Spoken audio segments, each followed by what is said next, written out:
I watched my father, Gerald, slide the elegant resort vouchers across the white linen tablecloth, his weathered hands delivering them to each family member with theatrical precision. The steakhouse buzzed around us, crystal glasses, catching candlelight as he announced these were for family members who actually contribute to our success. When he deliberately skipped over me, the silence stretched like a taut wire. My brother Marcus leaned back in his leather chair, that familiar smirk spreading across his face. "Well, you don't," he said, his voice cutting through the expensive atmosphere. I lifted my bourbon glass, took a slow, measured drink, and stayed completely quiet while the humiliation settled deep in my chest. The amber liquid burned as it went down, but not nearly as much as the realization that crashed over me in that moment. Here I was, Christian Matthews, 28 years old, watching my own family treat me like I was invisible. The irony would have been funny if it wasn't so devastating. Those vouchers in their hands represented a week-long stay at Sunset Ridge Resort, one of the most exclusive family retreats in Colorado. What none of them knew, what they couldn't possibly comprehend, as they examined their golden tickets to luxury, was that I had personally designed and implemented every single digital system that resort used to operate. As the conversation resumed around the table, flowing over me like I was a piece of furniture, my mind drifted back to how this whole mess started. 5 years ago, fresh out of college with a computer science degree and a burning desire to prove myself, I had offered to help modernize the family businesses. Not because I needed the work, but because I thought it would bring us closer together. I thought it would earn me the respect and recognition I had craved since childhood. My father, Gerald, owned a sprawling real estate empire managing over 200 rental properties across 3 counties. My stepmother, Patricia, had built a boutique hotel chain from scratch, specializing in luxury weekend getaways for wealthy professionals. Marcus, my older brother by 3 years, ran the most successful luxury car dealership in the tri-state area. Jessica, my younger sister, had launched an event planning company that catered to high-end weddings and corporate functions. Even our cousin Dylan had gotten in on the family business tradition, owning a franchise of upscale restaurants that served farm-to-table cuisine. When I first approached them with proposals to streamline their operations through technology, they had been skeptical. Dad still preferred handwritten ledgers and filing cabinets. Patricia managed her hotel bookings through a notebook system that would have made accountants weep. Marcus tracked his inventory on spreadsheets that crashed regularly. Jessica coordinated million-dollar events using nothing but phone calls and post-it notes. Dylan ran his restaurants like it was 1975 with punch-card time clocks and manual cash registers. But I persisted, working nights and weekends to prove what modern systems could accomplish. I built Gerald a property management platform that automated rent collection, maintenance requests, and tenant communications. For Patricia, I designed a reservation system that integrated with online travel sites and handled everything from booking confirmations to guest preferences. Marcus got a comprehensive dealership management system that tracked sales inventory, financing, and customer relationships. Jessica received an event coordination platform that managed vendor contracts, timeline scheduling, and client communications. Dylan's restaurants were transformed with point-of-sale, systems inventory management, and employee scheduling software. The results had been spectacular. Gerald's rental income increased by 30% as vacant units were filled faster and maintenance issues were resolved efficiently. Patricia's hotel occupancy rates soared when guests could book online and received personalized service based on their stored preferences. Marcus's car sales doubled as the new system streamlined the entire purchase process and improved customer follow-up. Jessica's business exploded as clients raved about her professional organization and flawless event execution. Dylan's restaurants saw profit margins grow significantly through better inventory control and optimized staffing. But here's what really stung as I sat there listening to them laugh and plan their luxury vacation. I wasn't just their IT support guy. I was the architect of their entire digital infrastructure. Every website, every database, every automated system that kept their businesses running smoothly had been built by my hands, designed by my mind, and maintained through my constant vigilance. The vouchers they held were for a resort that operated on booking software I had custom coded. The reservation confirmations would be sent through email servers I managed. Their loyalty points and reward accounts were stored in databases I had designed and secured. Even the resort's internal systems for managing guest services, housekeeping schedules, and restaurant reservations were built on platforms I had developed for Patricia's hotel chain and then licensed to other properties. Yet here they sat, accepting Gerald's proclamation that I didn't contribute to the family's success. The man who had given them the tools to multiply their profits was being dismissed as irrelevant. The irony was so bitter I could taste it along with the expensive bourbon. As Gerald raised his glass for a toast to the family's continued prosperity, I made a decision that would change everything. I would show them exactly how much I contributed. I would demonstrate in the most direct way possible what happened when you took Christian Matthews out of the equation. But first, I needed to understand the full scope of what I was dealing with. I needed to go home, log into my systems, and see exactly how deep my integration into their business operations really went. The drive home from the restaurant felt like moving through thick fog, my mind processing the evening's humiliation, while my hands operated the steering wheel on autopilot. My apartment building rose before me in the darkness, a modest place that reflected my practical approach to life. While my family spent their increased profits on luxury cars and designer clothes, I had invested in top-tier computer equipment and a home office that rivaled any corporate IT department. I climbed the 2 flights of stairs to my unit, my footsteps echoing in the empty hallway. The familiar comfort of my space welcomed me as I switched on the lights, revealing walls lined with multiple monitors, server racks humming quietly in the corner, and cables organized with obsessive precision. This was my sanctuary, the place where I had built digital empires for people who apparently thought I was worthless. I settled into my ergonomic chair and powered up my primary workstation. As the screens flickered to life, I began pulling up administrative interfaces for each family business. What I discovered in the next 2 hours would have been shocking if it weren't so predictable. My family hadn't just been taking my contributions for granted. They had been actively planning to discard me entirely. The first revelation came through the family group chat system I had set up for coordinating business matters. But there was another chat one I wasn't supposed to know about called Real Family Business. My administrative access to their company communication servers meant I could see every conversation, and what I found there made my stomach turn. Messages going back 4 months painted a picture of casual contempt that took my breath away. Marcus had started a thread asking if they really needed the tech nerd anymore, suggesting that basic computer maintenance was something any college kid could handle for minimum wage. Patricia had chimed in with complaints about how I always made her feel stupid when I explained how her hotel systems worked, saying she preferred working with people who didn't make her feel inadequate. But Jessica's contributions were the most hurtful. My own sister, whom I had helped transform from a struggling event coordinator into the owner of a $1 million business, had written paragraph after paragraph about how awkward I made family gatherings. She complained that I didn't fit in with their social circle, that clients found me weird and intense, and that she was embarrassed to introduce me as her brother at networking events. Gerald's messages were brief but devastating. He had apparently been fielding suggestions from Patricia about updating his will specifically regarding my inheritance. Christian gets too much for what he actually does, Patricia had written. Real contributors should get real rewards. Gerald's response had been a simple, "We'll discuss this after the birthday dinner." The birthday dinner.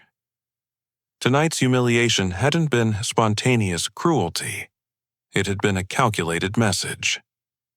They had planned to put me in my place to make it clear that I was expendable before they cut me out entirely. But the most infuriating discovery came in a series of messages from 2 weeks ago. Marcus had apparently been interviewing replacement IT companies getting quotes for taking over the family's technology needs. The numbers they had been quoted were astronomical, reflecting the complexity of the systems I had built, but they seemed confident they could make the transition. Christian has everything so integrated and complicated, Marcus had written. The new company says they'll need to rebuild most of it from scratch, but at least we'll own our own systems instead of being dependent on him. What they didn't understand, what none of them could possibly grasp, was that they already owned their systems. I had never held their data hostage or maintained exclusive control out of some power trip. I had simply been the only one who understood how everything worked because I had built it all to their exact specifications and maintained it with meticulous care. But their messages revealed a fundamental misunderstanding of technology that would have been amusing if it weren't so insulting. They talked about basic computer stuff and simple website management, as if running their digital infrastructure was equivalent to checking email or posting on social media. They had no concept of server architecture, database design, cybersecurity protocols, or system integration. As I scrolled through months of these conversations, a cold fury began building in my chest. They wanted to find out what happened without me. They were about to get that education whether they wanted it or not. I opened a new terminal window and began exploring the true scope of my involvement in their businesses. What I found was even more extensive than I had remembered.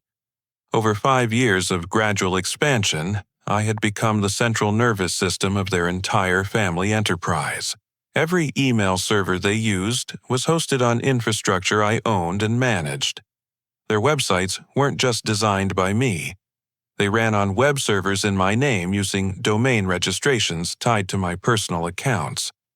The customer databases containing years of client information, sales records, and business intelligence were stored on cloud platforms I had set up and paid for with costs reimbursed monthly by the family. Payment processing was entirely dependent on merchant accounts I had established using my excellent credit score and clean business history. When customers paid for hotel rooms, restaurant meals, event planning services, or luxury cars, the money flowed through systems that required my authorization and oversight.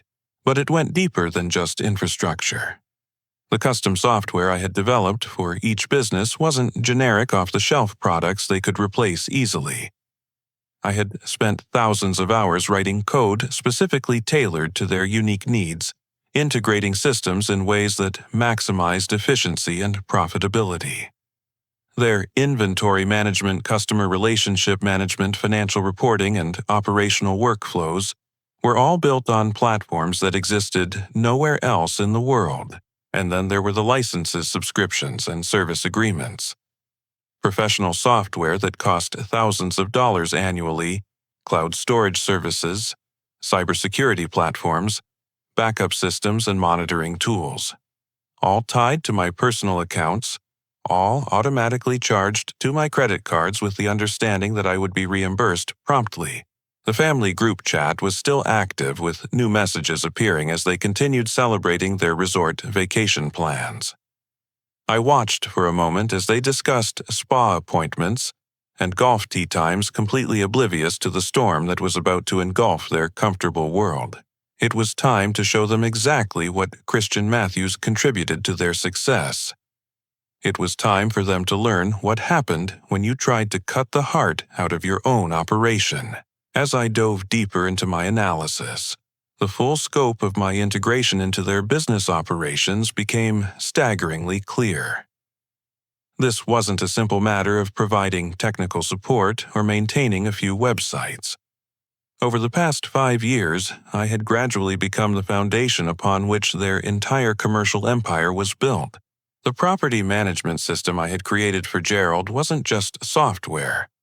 It was a comprehensive ecosystem that handled every aspect of his real estate operations. Rent collection happened automatically through payment processors tied to my merchant accounts. Maintenance requests from tenants flowed through ticketing systems hosted on my servers. Background checks for new renters were conducted through services I had subscribed to and managed. Even the financial reporting that Gerald used for tax purposes was generated by applications I had built and customized specifically for his business model. When I examined Patricia's hotel operations, the dependency was even more intricate. The reservation system I had developed didn't just take bookings. It was integrated with revenue management algorithms that automatically adjusted room prices based on demand competitor analysis and seasonal trends. Guest preferences were tracked and stored, allowing for personalized service that had become Patricia's signature advantage over larger hotel chains. The housekeeping management system coordinated staff schedules with checkout and check-in times. Even the minibar inventory and spa appointment scheduling were handled through platforms I had designed and maintained. Marcus's car dealership presented perhaps the most complex technical challenge I had ever tackled. The system I built integrated with manufacturer databases for inventory management credit bureaus for financing approvals and state motor vehicle departments for title transfers. Customer relationship management went beyond simple contact information. The platform tracked purchase history service preferences and even family member vehicle needs to enable a strategic sales timing. The financial reporting capabilities had transformed Marcus from someone who struggled with basic bookkeeping into a dealer who could analyze profit margins by individual salesperson vehicle model and monthly trends. Jessica's event planning business relied on coordination software that managed vendor relationships, client communications, timeline tracking, and budget monitoring across dozens of simultaneous projects. The platform I had built could handle everything from initial client consultations to final invoice processing with automated reminders, contract management, and resource allocation that allowed Jessica to manage events that would have required a team of coordinators using traditional methods. Dylan's restaurant operations had been revolutionized through point-of-sale integration with inventory management, employee scheduling, and financial reporting. The systems I had implemented could track food costs down to individual ingredients, optimize staff schedules based on historical customer patterns, and generate reports that identified the most profitable menu items and service times. But the technical architecture was only part of the story. The financial infrastructure was equally complex and entirely dependent on my personal involvement. Every domain name registration web hosting account and cloud service subscription was tied to my credit cards and personal accounts. I had established these arrangements during the early days when the family businesses were smaller and their credit profiles were less established. As their operations grew and became more sophisticated, we had simply maintained the existing structure because it worked efficiently. The merchant accounts processing their customer payments were particularly critical. These required extensive financial background checks, personal guarantees, and ongoing compliance monitoring. I had qualified for premium processing rates and terms that saved the family businesses thousands of dollars monthly in transaction fees. Replacing these accounts would require each business to go through lengthy approval processes, potentially facing higher costs and stricter terms. Software licensing represented another layer of complexity. Professional applications for accounting, customer management, cybersecurity, and business intelligence cost tens of thousands of dollars annually. I had negotiated enterprise agreements that covered all family businesses under umbrella licenses, achieving significant cost savings compared to individual subscriptions.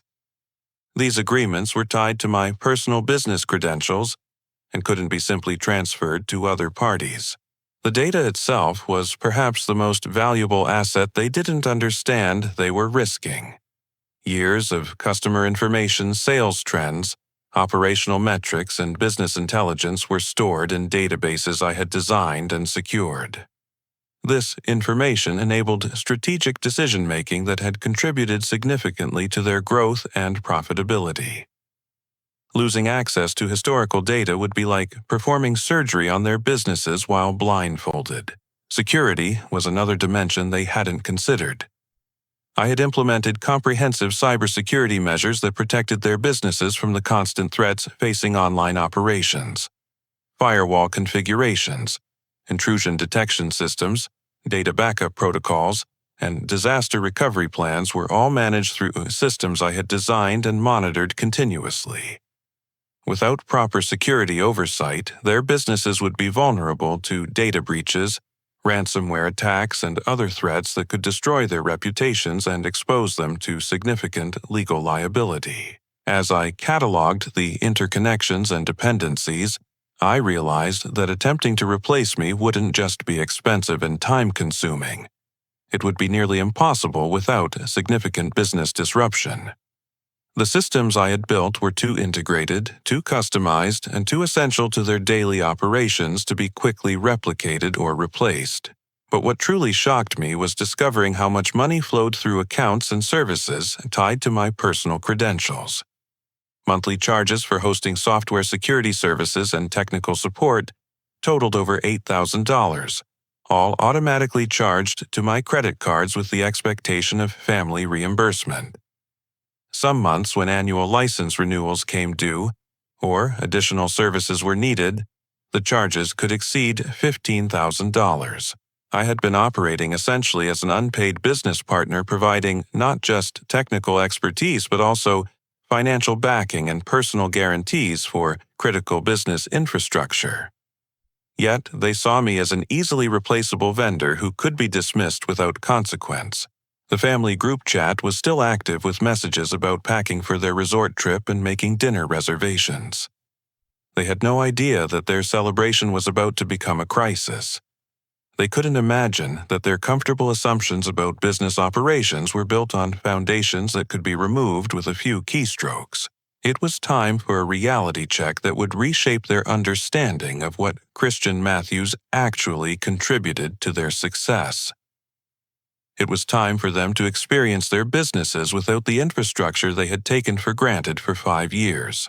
I cracked my knuckles and pulled up the resort's administrative interface, the same custom platform I had built for Patricia's hotels and licensed to other luxury properties. The Sunset Ridge Resort vouchers my family clutched so proudly were about to become worthless pieces of paper. With a few clicks, I accessed the reservation management system and located each family member's booking. Gerald and Patricia had reserved the presidential suite. Marcus had booked a luxury room with mountain views. Jessica had selected a spa package room. Dylan had chosen the standard deluxe accommodations. All confirmed, all paid for through corporate accounts that traced back to systems I controlled. Canceling the reservations was almost too easy. The administrative interface allowed me to void bookings, refund payments, and blacklist confirmation numbers with minimal effort. But I didn't stop there. I also flagged their names in the customer database with notes about fraudulent voucher usage, ensuring that any future attempts to book at partner resorts would trigger security reviews. The cancellation confirmation emails would hit their inboxes within minutes, but they probably wouldn't check email until morning. By then, it would be too late to salvage their vacation plans, especially during peak season when luxury resorts were booked months in advance. But canceling their weekend getaway was just the beginning. As I stared at the glowing monitors surrounding me, I realized this was an opportunity to demonstrate the true scope of my involvement in their business operations. If they wanted to know what happened without Christian Matthews in the picture, they were about to get a comprehensive education. I started with the foundation domain name registrations. Every family business website operated on domains I had registered and maintained through my personal accounts. With a few administrative commands, I updated the registration contacts, removed auto-renewal settings, and changed the access credentials. Their websites wouldn't disappear immediately, but any attempt to modify content or renew services would require going through me. Next came the web hosting accounts. I didn't shut down their websites entirely. That would be too obvious and potentially illegal. Instead, I implemented what appeared to be routine maintenance mode pages that would display temporarily unavailable for updates messages to visitors. The sites would appear to be experiencing technical difficulties rather than deliberate sabotage. Email servers required a more subtle approach. I configured mail filters that would bounce incoming messages back to senders with automated responses indicating temporary service interruptions. Outgoing email would be severely limited, preventing mass communications to customers or vendors.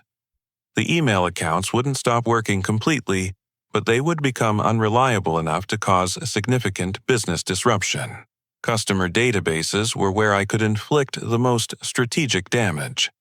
I didn't delete any data that would be destructive and potentially criminal. Instead, I changed access permissions and authentication requirements. Employees trying to look up customer information, sales records, or inventory data would find themselves locked out of the systems they depended on for daily operations. The data would still exist safely backed up and secure, but it would be inaccessible without administrative credentials only I possessed. Payment processing required delicate handling. I couldn't simply shut down the merchant accounts, as that would prevent legitimate customer transactions and could expose me to serious legal consequences. Instead, I modified the authorization levels and notification settings. New transactions would require manual approval rather than automatic processing, creating delays and complications for customer purchases. Additionally, all transaction notifications would be rerouted exclusively to my email addresses, meaning the families wouldn't receive real-time sales reports or payment confirmations. The point-of-sale systems in Dylan's restaurants and Marcus's dealership presented interesting opportunities for disruption. I remotely updated the software with new authentication requirements that would prevent employees from processing transactions without administrative approval. The systems would still function for basic operations, but any significant sales or complex transactions would be blocked pending management authorization. For Gerald's property management operations, I implemented maintenance mode across all tenant-facing interfaces. Rent payment portals would display messages about system upgrades, preventing tenants from making online payments. Maintenance request systems would be temporarily disabled, forcing tenants to call directly for service issues. The property management dashboard Gerald used to monitor his empire would show connectivity errors and data synchronization failures. Jessica's event planning coordination platform required a more nuanced approach. I couldn't risk disrupting actual events in progress, as that could harm innocent clients and vendors. Instead, I modified the scheduling and communication systems to prevent new bookings or vendor coordination. Existing events would proceed normally, but Jessica's ability to plan future events would be severely compromised. Patricia's hotel booking systems were the most complex to sabotage strategically. I implemented rolling maintenance windows that would make reservation systems unavailable during peak booking hours. Existing guest services would continue normally to avoid harming innocent travelers, but new reservations would be impossible during the times when most people searched for accommodations. By 2 a.m, I had systematically modified or restricted access to every critical business system the family relied upon. The changes were designed to appear like technical difficulties rather than deliberate sabotage, providing me with plausible deniability while maximizing business disruption. But the real masterstroke was yet to come. I pulled up the family group chat system and watched as my relatives continued planning their now canceled vacation. Their messages were filled with excitement about spa treatments and golf games they would never experience. The irony was delicious. Then I noticed something that made me smile grimly. The group chat system they were using to coordinate their business and personal communications was hosted on servers I managed and paid for. Their entire digital communication infrastructure was dependent on services tied to my personal accounts. With a few keystrokes, I modified the chat server permissions. The existing conversation history would remain accessible, but No new messages could be sent or received. Their primary coordination tool would simply stop working with error messages suggesting temporary server maintenance. I also decided to accelerate the financial consequences of their dismissive attitude toward my contributions. I began systematically removing my personal guarantees and billing authorizations from every service and subscription their businesses depended upon. Hosting accounts, software licenses, security services, backup systems, and cloud storage subscriptions all required immediate payment or credit verification to continue operating. The automated billing systems would start sending overdue notices and service suspension warnings within hours. By tomorrow evening, if the accounts weren't updated with new payment methods, critical services would begin shutting down automatically. As I worked through the methodical process of disconnecting myself from their business infrastructure, I felt a strange sense of liberation. For 5 years, I had been invisibly supporting their success, maintaining their systems, solving their problems, and enabling their growth. I had been taken for granted, dismissed as irrelevant, and ultimately humiliated for my trouble. Now, they would discover what their businesses looked like without the foundation I had built and maintained. They would learn the true cost of replacing specialized expertise in custom systems. Most importantly, they would understand exactly how much Christian Matthews had been contributing to their success all along. The sun was beginning to rise as I finished implementing the final changes. I had worked through the night, but the adrenaline of righteous revenge had kept me focused and energetic. My family would wake up to a day of chaos and confusion, scrambling to understand why their businesses had suddenly stopped functioning properly. I poured myself a cup of coffee and settled back in my chair to monitor the administrative dashboards. The error reports and system failures were already beginning to accumulate. Service suspension notices were being generated automatically. Email bounce-backs were increasing steadily. In a few hours, when the family businesses opened for the day, the real fun would begin. Employees would arrive to find systems offline, customers would encounter error messages, and vendors would receive bounced communications. The efficient operations they had taken for granted would grind to a halt, replaced by confusion and frustration. And somewhere in the middle of this chaos, my family would finally understand that Christian Matthews wasn't just some expendable tech support guy they could dismiss and replace at will. They would learn that I had been the invisible architect of their success, and that removing me from the equation would cost them far more than they had ever imagined possible. My phone started ringing at 6:30 in the morning. I let the first 3 calls go to voicemail, savoring my coffee, while monitoring the cascade of system failures spreading across the family businesses. By 7 o'clock, the calls were coming every few minutes, the desperation evident in the increasing frequency. The first voicemail was from Marcus, his voice tight with poorly controlled panic. "Christian, something's wrong with the dealership computer system. None of the guys can log into anything, and we've got customers coming in for deliveries this morning. Call me back immediately." Jessica's message came 20 minutes later, her usually composed tone cracking with stress. "The event coordination platform is completely down.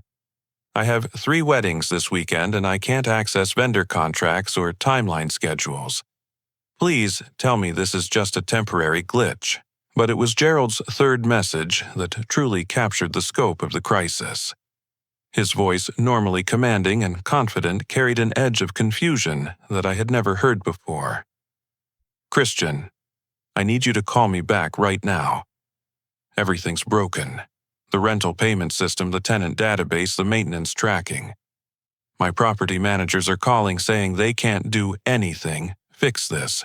I decided to check the business operations firsthand before responding to any calls. Using my administrative access, I pulled up real-time monitoring dashboards for each company.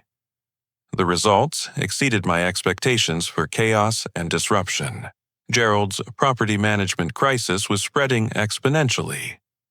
Tenants trying to pay rent online were met with maintenance messages and error screens. The tenant portal that normally handled hundreds of transactions daily was completely offline, forcing residents to call the property management office directly. Gerald's small administrative staff was being overwhelmed with phone calls from confused tenants who couldn't understand why their regular payment methods weren't working. But the real crisis was in maintenance operations. The automated work order system that dispatched repair technicians based on tenant requests had been offline for over 6 hours. Emergency maintenance issues, routine repairs, and scheduled inspections were all backing up in a queue that nobody could access or manage. Property managers were resorting to handwritten notes and phone calls trying to coordinate maintenance activities using methods they hadn't relied on in years. Marcus's luxury car dealership was facing a different but equally severe crisis. The inventory management system that tracked vehicle availability, customer deposits, and delivery schedules was locked behind authentication barriers that only I could bypass. Sales associates arriving for the morning shift found themselves unable to access customer files, financing applications, or even basic vehicle information. 3 customers had already arrived for scheduled vehicle deliveries, only to discover that the dealership couldn't access their purchase contracts, financing agreements, or delivery paperwork. Marcus was attempting to handle these situations manually, but without access to the integrated systems that managed every aspect of the sales process. Even simple transactions had become impossibly complicated. Patricia's hotel operations were being crippled by the rolling booking system outages I had implemented. The previous night's guest checkouts had proceeded normally, but new reservation attempts were failing during peak booking hours. The hotel's front desk staff could manage existing guests, but they couldn't process new bookings or modify existing reservations. Corporate clients trying to book conference rooms and group accommodations were being turned away due to system unavailability. Jessica's event planning business was perhaps suffering the most immediate crisis. With 3 major weddings scheduled for the weekend, she needed constant access to vendor coordination systems, timeline management tools, and client communication platforms. The coordination software I had built for her business was sophisticated enough to manage dozens of moving parts, simultaneously tracking everything from flower delivery schedules to catering setup times. Without access to these systems, Jessica was trying to coordinate complex events using nothing but phone calls and hastily scribbled notes. Vendors were confused about timing and responsibilities. Clients were concerned about whether their events would proceed smoothly. The professional efficiency that had built Jessica's reputation was evaporating in real time. Dylan's restaurant operations were facing their own unique challenges. The point-of-sale systems that normally processed customer payments, tracked inventory usage, and managed employee schedules were requiring manual authorization for every transaction. During breakfast service, this meant customers were experiencing extended wait times for payment processing. The kitchen staff couldn't access inventory information to prepare for lunch service. Employee scheduling for the weekend was completely disrupted. By 9 o'clock, Gerald had apparently reached his limit for attempted self-reliance.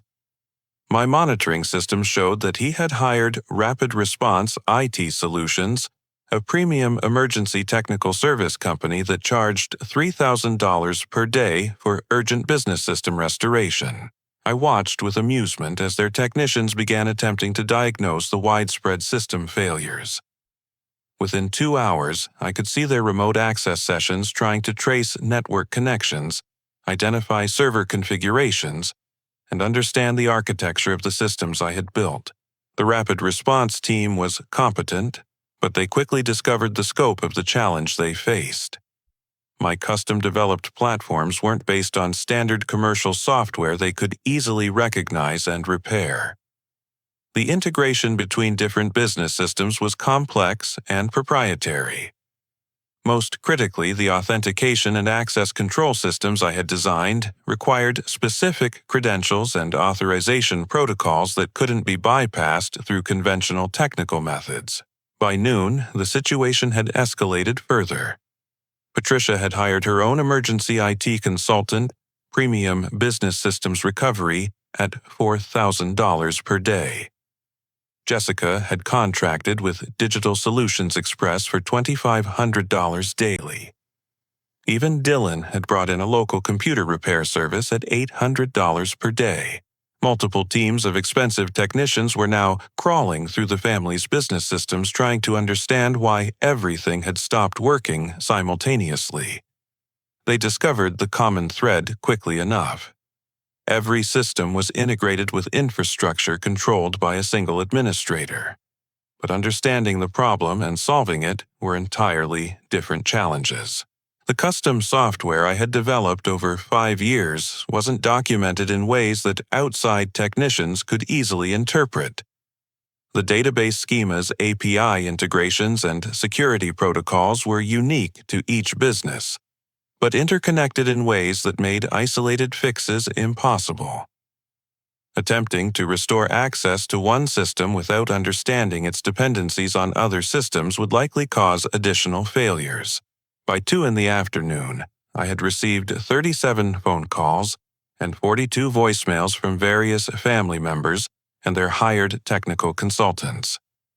The voicemails had evolved from confused requests for help to angry demands for immediate action to desperate pleas for any kind of assistance. The most revealing message came from the lead technician at Rapid Response IT Solutions. He had apparently gotten my contact information from Gerald and called directly. "Mr. Matthews, this is David Chen from Rapid Response. I need to speak with you immediately about your family's business systems. What we're looking at here is incredibly sophisticated custom development work. The integration between platforms is beyond anything my team has encountered in emergency recovery situations. We were going to need your direct involvement to restore functionality without causing data loss or additional system damage." A follow-up call from Patricia's consultant was even more direct. "Christian, this is Amanda Foster from Premium Business Systems. I've been working in IT recovery for 15 years, and I've never seen anything like what you've built for these businesses. The architecture is brilliant, but it's too complex for us to reverse engineer quickly. We're estimating 6 months and over $200,000 to rebuild everything from scratch. And that's assuming we can access all the original data. You need to call me back immediately." But the message that truly captured the desperation was from Marcus himself, recorded at 3:15 in the afternoon. His voice was hoarse from stress and exhaustion. "Christian, whatever's happening, whatever we did wrong, we need to fix this immediately. I've got 15 customers who can't pick up their cars because we can't access any purchase information. Jessica's wedding clients are threatening to sue if their events get ruined. Dad's tenants are talking about breaking leases because they can't pay rent or get maintenance service. We're losing thousands of dollars every hour this continues. Please call me back." The technical consultants were discovering what I had known all along. The systems I had built weren't just software applications that could be easily replaced or bypassed. They were comprehensive business infrastructures that had been carefully designed, integrated, and optimized over years of development and refinement.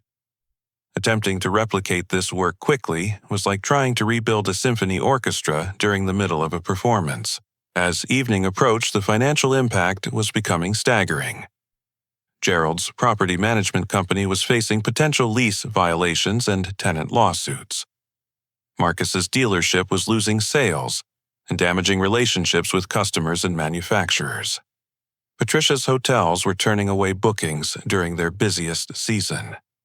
Jessica was risking her professional reputation with clients who had paid tens of thousands of dollars for events that might not proceed as planned. Dylan's restaurants were operating inefficiently with frustrated staff and customers, but the most expensive consequence was the emergency technical support itself. 5 different consulting teams working around the clock at premium rates were generating bills that would exceed $20,000 daily. And despite their collective expertise and massive financial investment, None of them could restore the functionality that the family businesses had lost when they decided Christian Matthews didn't contribute to their success. The irony was perfect. In trying to prove they didn't need me, they were spending more money in 2 days than I had cost them in an entire year of technical support and system maintenance. They were learning in the most expensive way possible exactly what my contributions were worth. The pounding on my apartment door started at 8:30 on the third morning of the crisis. I had been expecting this visit, monitoring their increasingly frantic communications, as the technical consultants admitted defeat and the daily financial losses mounted into tens of thousands of dollars. Through the security monitor, I could see Gerald, Patricia, and Marcus standing in the hallway. Gerald's usually immaculate appearance showed signs of stress, wrinkled clothes, unkempt hair, and the exhausted look of someone who hadn't slept properly in days. Patricia clutched her phone with white knuckles, probably calculating the mounting costs of canceled bookings and emergency IT services. Marcus looked like he wanted to punch through the door. I took my time walking to the entrance, straightening my comfortable clothes and running a hand through my hair.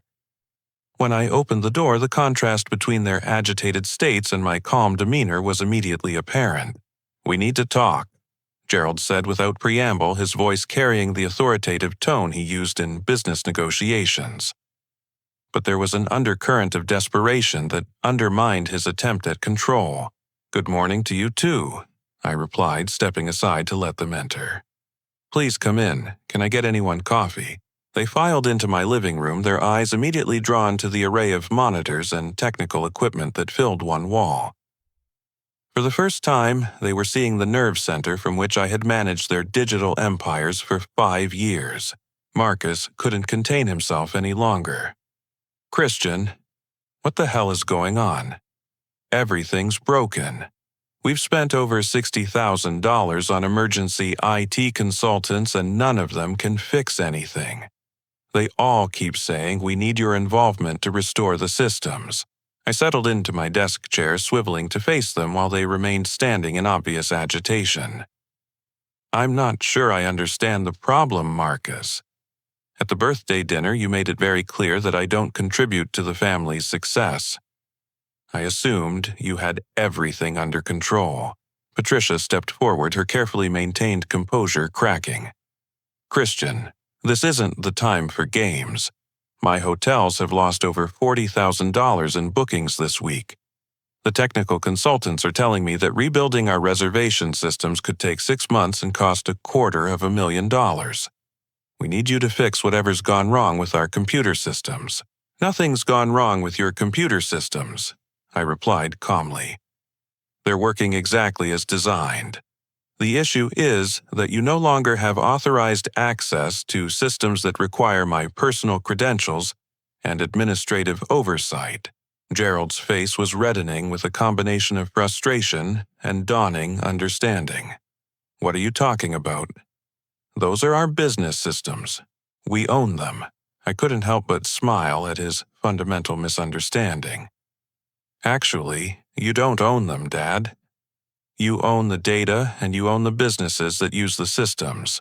But the infrastructure, the software, the hosting accounts, the domain registrations, the security certificates, the merchant processing accounts, and the service contracts are all tied to my personal accounts and credentials."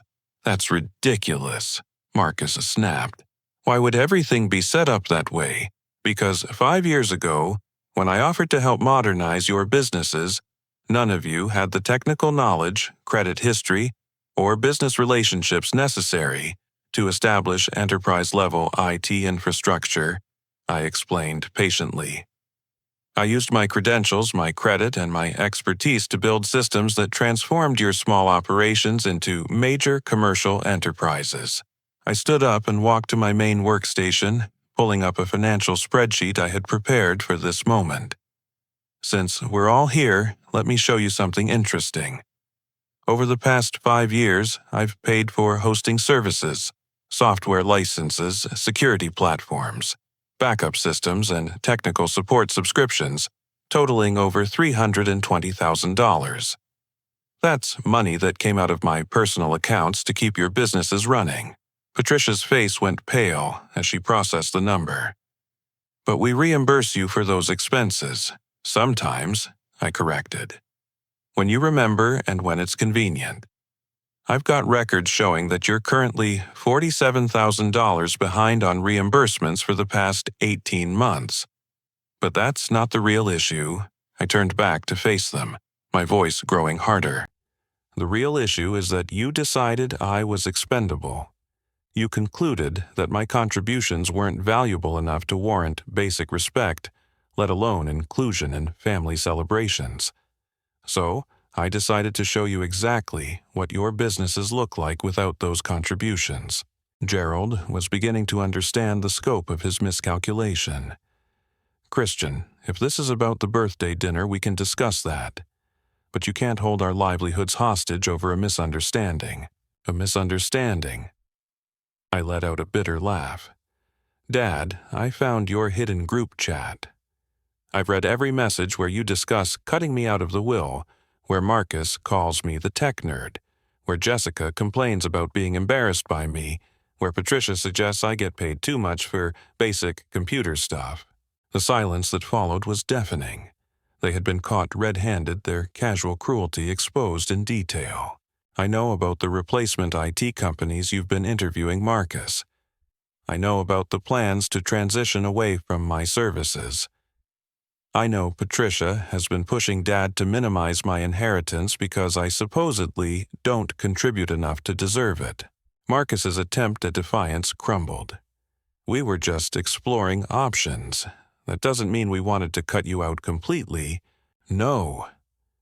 I pulled up another screen showing the technical consultant reports I had intercepted through my administrative access. Because according to the emergency recovery specialists you hired, replacing my custom systems would require rebuilding everything from scratch. 6 months of development time. Over $200,000 in costs, and that's assuming you could find developers capable of replicating 5 years of specialized work. I turned to face Patricia directly. Your hotel consultant specifically noted that the reservation system I built for you is more sophisticated than what most major hotel chains use. The integration with revenue management, customer preferences, and operational coordination is apparently unprecedented in the boutique hotel industry. Patricia shifted uncomfortably, unable to meet my eyes. And Marcus, your automotive consultant, was quite impressed by the dealership management platform. Apparently, the integration between inventory financing, customer relationships, and manufacturer systems is exceptionally advanced compared to standard dealer software. He estimated that replicating its functionality would require a team of 6 developers working for 8 months. But I wasn't finished. I had one more revelation that would complete their education about the consequences of dismissing Christian Matthews. Here's what none of you understood when you decided I was expendable. I continued pulling up another set of files. Through my administrative access to your business systems, I've been automatically monitoring your financial transactions for security and backup purposes. What I discovered is that you've been engaging in some very questionable business practices. Gerald's face went white. What are you talking about? I'm talking about unreported cash transactions, Marcus. Your dealership has been selling vehicles off the books to avoid tax obligations. I'm talking about skimmed revenue, Patricia. Your hotels have been underreporting cash payments and keeping dual accounting records. I'm talking about hidden rental income, Dad. You've been collecting cash from certain tenants and failing to report it as taxable income. The room fell completely silent as the implications sank in. Dylan's restaurants have been systematically underreporting cash sales to reduce tax liability. Jessica's business has been accepting cash payments for events without proper documentation. All of this has been flowing through payment systems and accounting platforms that I designed and monitored. Patricia found her voice first, though it was barely above a whisper. You're threatening to turn us into the IRS. I'm not threatening anything, I replied calmly. I'm simply pointing out that your businesses have been operating in ways that could expose you to serious legal consequences, and all of that activity has been documented in systems that I control and maintain." Gerald slumped into a chair, the full weight of their situation finally becoming clear. "What do you want, Christian?" "I want what I've always wanted, Dad. I want to be treated like a member of this family instead of hired help that you can dismiss when convenient. I want recognition for the work I've done to build your success. I want respect for the expertise that transformed your small businesses into major operations." I sat back down, my voice softening slightly. "I want an apology for 5 years of being taken for granted. I want acknowledgement that Christian Matthews has contributed more to this family's financial success than anyone else at that birthday dinner table." Marcus looked like he wanted to argue, but the evidence was overwhelming. Their businesses were completely paralyzed without my systems. Emergency consultants had confirmed that replacing my work would be extraordinarily expensive and time-consuming. And now they understood that I had documented information about business practices that could destroy them if revealed to authorities. And most importantly, I concluded, I want assurance that this family will never again make the mistake of assuming they can succeed without the foundation I've built for them. The confrontation that they had planned as an angry demand for system restoration had become a lesson in the real dynamics of power and dependency within the family business empire. They had come expecting to intimidate me into compliance, but they were leaving with a much clearer understanding of who actually controlled their commercial success. The silence stretched for nearly 5 minutes as my family processed the full scope of their miscalculation. Gerald sat slumped in the chair. Patricia stared at her phone screen without seeing it, and Marcus paced nervously near the windows. The comfortable assumptions that had guided their treatment of me for 5 years had been completely shattered. Finally, Gerald raised his head and looked directly at me. "Christian, what you've shown us today has been a wake-up call that I honestly didn't see coming. I thought I understood how our businesses worked, but clearly I was operating with incomplete information." He stood up slowly, his movements showing the exhaustion of 3 days spent dealing with system failures and mounting costs. "I owe you an apology that's 5 years overdue. We all do. The way we treated you at the birthday dinner was inexcusable, but apparently it was just the visible tip of a much larger problem." Patricia stepped forward, her usual composure replaced by genuine remorse. "Christian, I want you to know that my suggestions about your inheritance weren't based on an accurate understanding of your contributions. I was seeing only the surface level of what you do not, the foundation you've built that makes everything else possible. I was jealous." Marcus admitted, his voice tight with embarrassment. "Your technical expertise made me feel stupid, so instead of asking you to teach me, I convinced myself that what you did wasn't really that important. The past 3 days have been a harsh education in how wrong I was. Over the next 2 hours, we had the most honest conversation our family had shared in years. They wanted to understand exactly how the business systems worked, what my role had been in their development and maintenance, and how we could restructure our relationship to prevent similar misunderstandings in the future. I explained the technical architecture in terms they could grasp, helping them appreciate the complexity and integration that had made their businesses so efficient. We discussed the financial arrangements, clarifying the distinction between infrastructure costs and service fees. Most importantly, we talked about communication, acknowledging that my family's lack of technical knowledge had created a barrier to understanding my contributions. Gerald proposed immediate changes that demonstrated his commitment to rebuilding our relationship. First, he wanted to clear up all outstanding reimbursements with a payment that would cover not just the overdue expenses, but also a bonus recognizing my financial support over the years. Second, he suggested formalizing my role with written consulting contracts that would establish clear expectations and compensation for ongoing technical services. But the most significant change was his proposal to include me in strategic business discussions going forward. Instead of treating technology as a separate support function, he wanted to integrate technical considerations into planning processes so that everyone understood how operational decisions affected the digital infrastructure. Patricia offered to cover the costs of transitioning critical accounts from my personal credentials to business accounts, a process that would reduce my financial exposure while maintaining my administrative oversight. She also suggested establishing a family technology council that would meet quarterly to review system performance plan improvements and ensure that everyone stayed informed about technical developments. Marcus surprised me by asking if I would be willing to train him on basic system administration. He wanted to understand enough about the technical side to serve as a backup administrator and to communicate more effectively with technical vendors. His willingness to acknowledge his knowledge gap and ask for help represented a fundamental shift in his attitude. Over the following week, I began gradually restoring their business systems while implementing the changes we had discussed.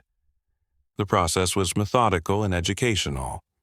Instead of simply fixing everything overnight, I used the restoration as an opportunity to document procedures and train family members on basic troubleshooting. Jessica and Dylan, who had missed the confrontation but were certainly affected by the business disruption, reached out individually to thank me and apologize for their roles in the group chat conversations. Jessica admitted that her embarrassment about my social awkwardness had been unfair and shallow. Dylan acknowledged that he had benefited enormously from the restaurant management systems without ever properly appreciating the work involved in creating and maintaining them. The technical consultants who had been hired during the crisis became valuable resources for the transition process.